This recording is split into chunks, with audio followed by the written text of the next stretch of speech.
everyone, Mango7Roll here. How we doing today? It is crafting leave time. I'm going to go over what I did for the Carpenter, some ideas you might want to do, and just general tips for this. I'm going to do one at a time down the list of crafts here, and I want to go over some of the basics in this one. The other videos will just be bam, bam, bam.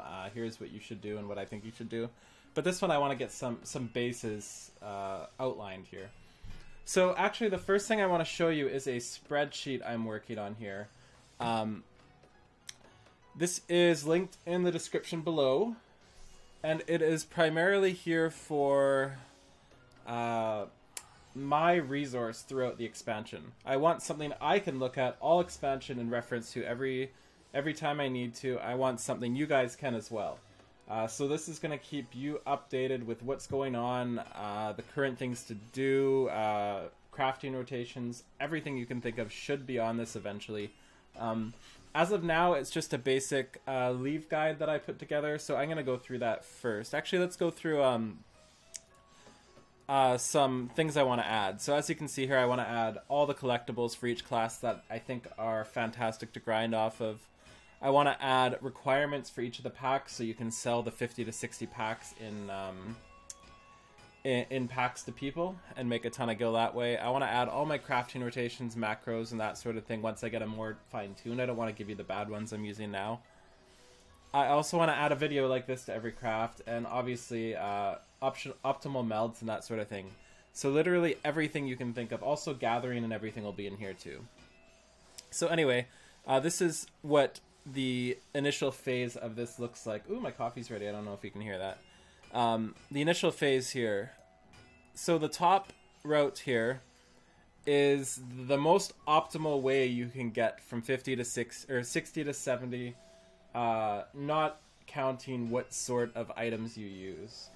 And the bottom set here is the fastest, easiest, and what I think is the cheapest route. And this will change dramatically depending on the time of day, depending on the server, that sort of thing. But as you can see here, there's only a 6 leave difference between you doing all the super confusing stuff as opposed to the beach lumber stuff.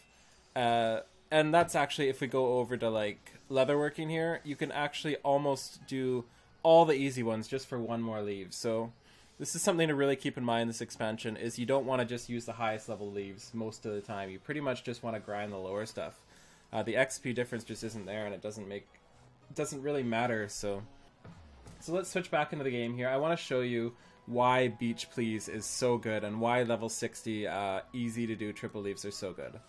So there's this one here that is 226,000 XP, and you get it 6 times basically, because you get 3 turn-ins with the 226,000 ones, and you get HQ, so it doubles it. So this one will give about 1.36 million XP. When you look at this one, though, it's 458,000, but you can only turn it in once, so you end up getting about 950 or something like that. Actually, a little over 900,000. So the difference is 400,000 XP between doing this one and doing this one. And not only the XP difference for the same amount of leaves, but this one's easier to make too. There's just literally no reason to do any other one. And just to show you, even at lower or higher levels, it doesn't make a difference. So let's use Zelkova necklace here. So it's 547,000 XP. So this one gives about 1.1 million when you turn it in, as opposed to the 1.4 million. That's just nuts to me. There's no reason to do these unless I'm missing something. You should really just do the 3 turn-ins, and they're always the top one of the 3 here. Like this gazelle horn fishing rod will give you more than the Beach Please by about 1.5 million, I'm guessing. But it's just whether or not it's worth it to gather the extra materials and whether you can get them on your server. On my server, you couldn't get Zelkova lumber, for example, when I was doing this. So yeah, the other thing I want to look at today is Rowena's House of Splendors, our good old collectible grinding here. I just want to show you a couple I thought were really good. And this changes from server to server. It also changes day to day. Recipes are always different, so that's why I can't give you an accurate idea of what to be doing. Oops. So I really liked Mudhorn Fishing Rod. These Beach lumber are obviously basically free at this point. High-speed nuggets are a little more expensive, but you only need one of them, and they're really easy to get. And these mudsuit horns are the same. They're so cheap. So this is one grinding thing. You get it at 61. You can literally grind this all the way to 70 if you want to, if you have time. You can hit one macro, get it up to the collectability, and just sit there, watch TV for 5-6 hours straight. I know that sounds ridiculous, but that's what you got to do when you're crafting, and eventually you'll have enough to turn it in to get to 70. And that way you don't use any leaves whatsoever. And the important part about this too is you get scripts as well from it. Unfortunately, scripts are not the best at the moment. It should change in about 2 weeks, but for now you can just get a ton of extra materia. You can get commercial engineering manuals. You can get all that sort of thing. So another good option, if you've grinded collectibles, you can do something like the pine spinning wheel, and this will give you quite a bit more XP than the mudhorn, and it's also incredibly easy. Pine is really cheap. So I would, if I was to do this again from the start, I would definitely not really do leaves for woodworking or carpentry. I would probably grind a 61 off of beech lumber, and then I would do mudhorn fishing rods all the way up to 65 for pine spinning wheels, and then I would do spinning wheel all the way to 670. I would save my leaves for the harder classes, but that's just me. Again, completely different, and it'll change by this time tomorrow. That's why it's so important to kind of do some research yourself too.